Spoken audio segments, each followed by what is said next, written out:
every morning at 7:30. You've been missing out on an opportunity to boost food, to balance your emotional states. If you have not been joining us every morning at 7:30 for the online Qigong class, you've been missing out on an opportunity to learn how your body works. You've been missing out on an opportunity to learn how to breathe, how to move, and more importantly, how to create a physical structure where you can store electromagnetic energy. Wow, Qigong does all of that. But the point of this podcast is to ask Dr. Love. Today, you get a chance to ask questions. If love is the answer, what is your question? So today, we're going to be talking about what happens after the fast.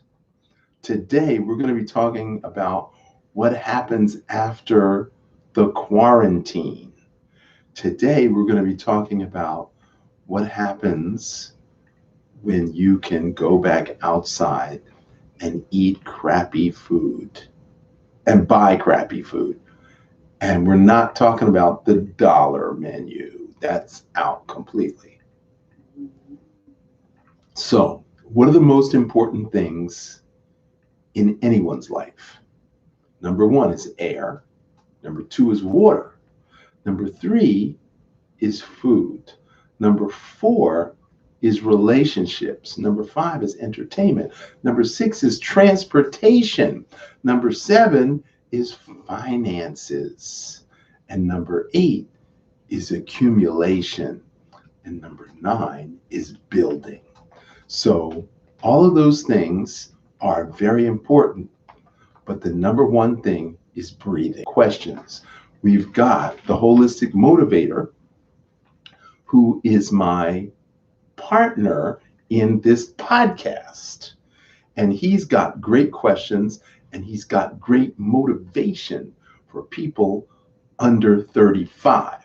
And I've got motivation for people over 45. And we overlap between 35 and 45. So I want a special shout out to the holistic motivator, family and friends, and all the people who've been supporting him these past few years, because now he's supporting me. And I love you because you love Ed, the holistic motivator. So now, ask your questions, type them in. I'm going to keep talking, and Ed will interrupt me when a good question pops up. So, what is the number one breathing exercise? Well, we all know that the diaphragm is the muscle that pushes the air out of the lungs. And inhaling, you don't have to think about that. You just breathing in. But breathing out, you have to think about it. So we have to do exercises which build the diaphragm. Now, if you're in the yoga world, then you've already heard of the breath of fire.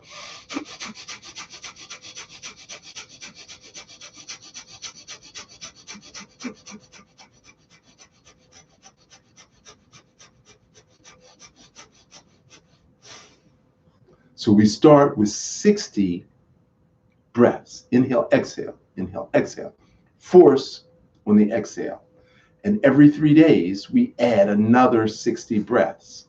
So we start at 60, and then 3 days later, we go to 120, and the next 3 days, we go 180, until we get up to 600 breaths.